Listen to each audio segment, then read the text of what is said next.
Hi అందరికి welcome back to మన Krishna tailoring. కొలత బ్లౌజ్ తోటి పేపర్ కటింగ్ అయితే చేసి చూపించాను కదా. ఇప్పుడు క్లాత్ మీద కట్ చేసుకుందాం. ఇది బ్యాక్ పార్ట్, ఇది ఫ్రంట్ పార్ట్, ఇది హ్యాండ్స్, ఇంకా ఇవి షేప్ పట్టీలు, ఇదేమో నడుము బెల్ట్, బుక్సులు పట్టి, కాజల్ పట్టి, క్రాస్ ముక్కలు ఇవన్నీ కట్ చేసుకున్నాం కదా. ఇక కొలత బ్లౌజ్ తోటి అయితే అవసరం లేదు. మెయిన్ గా కొత్త వాళ్ళు అయితే మిస్ చేయకుండా చూడండి, చాలా బాగా అర్థమవుతుంది. మీకు అర్థమవుతుందని పేపర్ కటింగ్ కూడా చేసి చూపించాను నేను. ఇంకా ఎవరైనా మన ఛానల్ సబ్స్క్రైబ్ చేయకుండా చూస్తుంటే ప్లీజ్ లైక్ అండ్ సబ్స్క్రైబ్ చేయడం మర్చిపోవద్దు. రండి బ్లౌజ్ కటింగ్ చేసేద్దాం. తర్వాత వీడియో అయితే స్టిచ్చింగ్ వీడియో వస్తుంది, కంటిన్యూగా ఫాలో అవ్వండి. ఇప్పుడు ఈ పక్కన పెట్టుకొని మీటర్ బ్లౌజ్ తీసుకోవాలని చెప్పాను కదా. ఈ బ్లౌజ్ కి 80 సెంటీమీటర్లు అయినా సరిపోద్ది, కానీ ఫస్ట్ టైమే ముక్కలు పడితే కొంచెం కన్ఫ్యూజ్ అనేది ఉంటుంది. అందుకే మీటర్ బ్లౌజ్ అయితే కొంచెం సరిపోని ఉంటుంది కదా, కొంచెం ఎక్కువ తక్కువ కట్ చేసుకున్నా కానీ ఇబ్బంది అనేది ఉండదు. అర్థం అవడానికి కూడా చాలా బాగా అర్థమైంది. పేపర్ కటింగ్ చూసారు కదా, ఓపెన్స్ అనేది ఇటు బయట వైపు ఉండాలి. ఈ అంచులు చూస్తున్నారు కదా, ఈ అంచులు అనేది అవతల వైపు ఉండాలి. ఈ ఫోల్డింగ్ మడత అనేది ఇటు మన వైపు ఉంచుకొని ఇలా ముడతలు లేకుండా ఫస్ట్ సాఫ్ట్గా అనుకోండి. ఇది బ్లౌజ్ పై మనం పేపర్ కట్ చేసేటప్పుడే ఎక్స్ట్రా ఖర్చు కూడా పెట్టాం కదా. ఇక అసలు ఏ మాత్రం కూడా ఎక్కువ ఖర్చు అనేది వదలొద్దు అసలు దీనికి. ఇలా కరెక్ట్ గా పెట్టుకోండి. ఈ బ్లౌజ్ చూసారా, ఇది ఇవతలకి అవతలకి ఉండొద్దు. చివర పేపర్ ఎలా ఉందో సేమ్ అలానే ఉంచుకొని కదలకుండా ఏదైనా కొంచెం బరువు లాంటిది లేకపోతే పిన్నులు ఉంటాయి కదా, ఈ పిన్నులు కూడా ఇలా కదలకుండా పెట్టుకొని కరెక్ట్గా ఉన్నాకే కటింగ్ చేయాలి, లేకపోతే కొలతలు అనేది తేడా వస్తాయి. ఇప్పుడు కరెక్ట్గా ఉంది కదా, ఈ దీని మీదే కొంచెం యువతలకైనా కట్ చేసుకోండి, కానీ పేపర్ అయితే దాటిపోనియద్దు, కొలత తేడా వస్తుంది.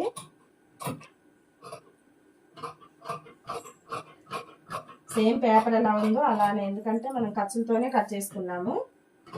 నేను కొత్త వాళ్ళ కోసం ఇలా పేపర్ కటింగ్ అయితే చేసి చూపిస్తున్నాను. నేను అర్థం కావడానికి ఉంటుంది, కానీ ఒకసారి 2 సార్లు కొంచెం మిస్టేక్లు చేస్తే పేపర్ అయితే మార్చుకోవచ్చు కదా, అదే క్లాత్ అయితే ఇబ్బంది అవుతుంది. అందుకే ఒకసారి పేపర్ మీద కట్ చేసుకున్నామంటే అది దాచుకొని మనం ఇంకా వేరే కట్ చేసుకోవడానికి కూడా వీలుగా ఉంటుంది. బ్యాక్ పార్ట్ అయితే అయిపోయింది. ఇలా కట్ చేసుకుంటే అయితే చాలా సింపుల్గా అయిపోద్ది, అసలు ఎక్కువ రిస్క్ అనేది ఉండదు. బ్యాక్ పార్ట్ అయిపోయింది, ఇది కూడా పక్కన పెట్టేసుకుందాం. తర్వాత ఫ్రంట్ పార్ట్ క్రాస్ కటింగ్ కదా, దీని తర్వాత అయితే మామూలు కటింగ్ చూపిస్తాను. ఎందుకంటే మామూలు కటింగ్ బోట్ నెక్లు కూడా బాగా యూజ్ అవుతుంది. అందుకే తర్వాత అయితే ఈ స్టిచ్చింగ్ అయిపోగానే అదే కట్ చేద్దాం. ఇది కూడా అంతే, ఈ మూల చెప్పాను కదా, పేపర్ కట్ చేసేటప్పుడు క్రాస్ రావాలంటే ఇక్కడ కూడా చూసుకోండి. ఇలా కరెక్ట్గా పెట్టుకొని ఇక్కడ ఒక పిన్ని పెట్టి, గుండు పిన్నులు ఉంటాయి కదా, అవి పెడితే ఇంకా కదలకుండా ఉంటాయి ఇక్కడ ఇక్కడ ఇక్కడ అనేది. ఇప్పుడు సేమ్ పేపర్ ఎలా ఉందో అలానే కట్ చేసుకోవాలి.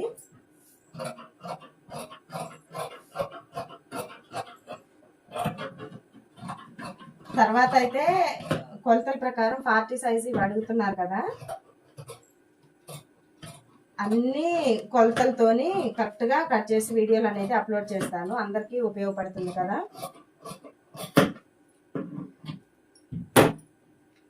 పేపర్ కటింగ్ చేసుకోవటం వల్ల ఇదే ఉపయోగం. చూసారా ఎంత తేలిగ్గా కట్ చేసుకోవచ్చు. అదే ఏదైనా కొంచెం రాకపోయినా వేరే పేపర్ కూడా కట్ చేసుకోవచ్చు. అదే క్లాత్ అయితే అలా మార్చుకోలేము కదా.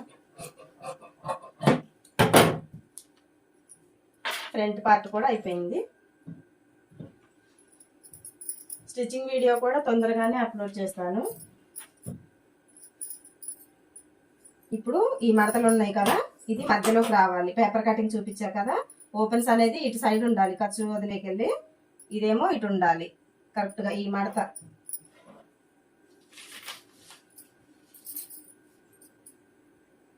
హ్యాండ్స్ కూడా కింద ఒక అంగుళం మందం వదిలాం కదా కింద, ఇంక ఎక్స్ట్రా కూడా వదులుకోవద్దు. లెంత్ పెంచుకోవాలంటే తర్వాత ఏమైనా ఉంటే సర్చ్ చేసుకుందాం. ఇటు కొంచెం ముక్క పడితే కానీ అవసరం లేదు, ఎక్స్ట్రా ఉంది కదా ఖర్చు. సేమ్ ఎలా ఉందో అలానే లో షేప్ ఏమో కుట్టేటప్పుడు తీసుకుందాం. కన్ఫ్యూజ్ అనేది ఉండదు. ఇప్పుడే చేస్తే మారుతుంటాయి. ఇక్కడ ఒక చిన్న ఘాట్ పెట్టుకోండి ఖర్చు వరకు. హ్యాండ్స్ కటింగ్ కూడా కంప్లీట్ అయిపోయింది. ఇలా కట్ చేసుకోవటం వల్ల క్లాత్ కూడా చాలా సేవ్ అవుతుంది, ముక్కలు కూడా అసలు పడవు. ఇప్పుడు షేప్ పట్టీలు కట్ చేసుకుందాం. ఈ మడత మధ్యలోకి వచ్చేటట్టు ఓపెన్స్ ఇటువైపు బ్లౌజ్ కట్ చేసినట్టు ఇలా పెట్టుకొని, షేప్ పట్టీ ఉంది కదా మనం పేపర్తో కట్ చేసుకుంది, ఇలా కరెక్ట్గా పెట్టుకోండి.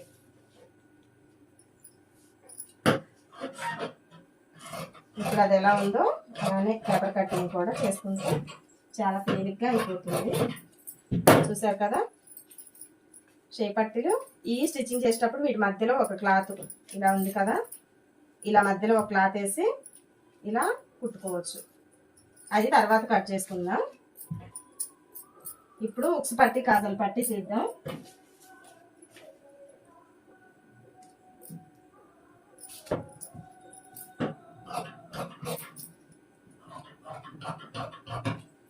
ఈ ఉక్స్ పట్టి కాజల్ పట్టి ఇవి రెండు. ఈ మెడ కట్ చేసుకున్నాం కదా, ఇక్కడ ఇందులో బ్యాక్ నడుము ముక్క ఉంటుంది కదా, ఇది కట్ చేసుకున్నాం కదా నడుము ముక్క, ఇది అనేది వచ్చింది అనమాట బ్యాక్ పార్ట్కి వేసుకోవడానికి. ఇది ఇలా మధ్యలో కట్ చేసి ఈ రెండు కలిపి జాయింట్ వేసుకోవచ్చు. ఇక్కడ చివరన కుట్టేటప్పుడు చూపిస్తాం వివరంగా. ఇప్పుడేమో నెక్ పీసులు కట్ చేసుకుందాం. ఇలా కట్ చేయొద్దు. ఇప్పుడు ఇది కట్ చేసాం కదా శాంపిల్కి, మెడకి రౌండ్కి వేసేటప్పుడు ఇలా క్రాసు సాగేలా ఉండాలి. చూస్తున్నారు కదా, ఇలా ఉండొద్దు స్ట్రైట్గా. నెక్ అనేది కరెక్ట్గా రౌండ్కి తిరగదు. ఇలా క్రాసు వచ్చేలా కట్ చేసుకోవాలి. ఈ పేపర్ ఉంది కదా, ఇలా కరెక్ట్గా పెట్టి మీరైతే పిన్నులు పెట్టుకోండి. కొంచెం ఫస్ట్ టైం కట్ చేసుకునే వాళ్ళకి తేలిగ్గా ఉంటుంది కదా.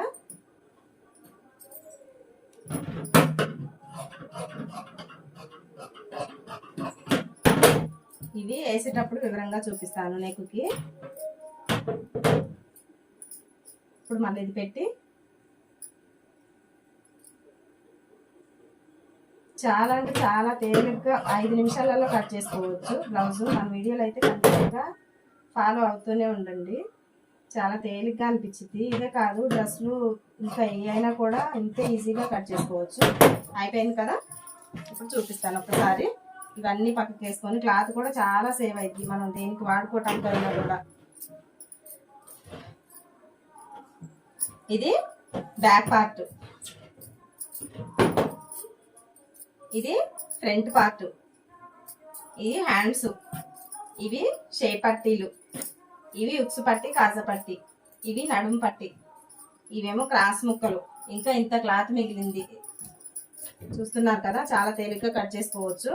నెక్స్ట్ అయితే స్టిచ్చింగ్ వీడియో అప్లోడ్ చేస్తాను, తప్పకుండా చూడండి. మన వీడియోలు వస్తున్నట్టయితే ప్లీజ్ లైక్ అండ్ సబ్స్క్రైబ్ చేయడం మర్చిపోవద్దు.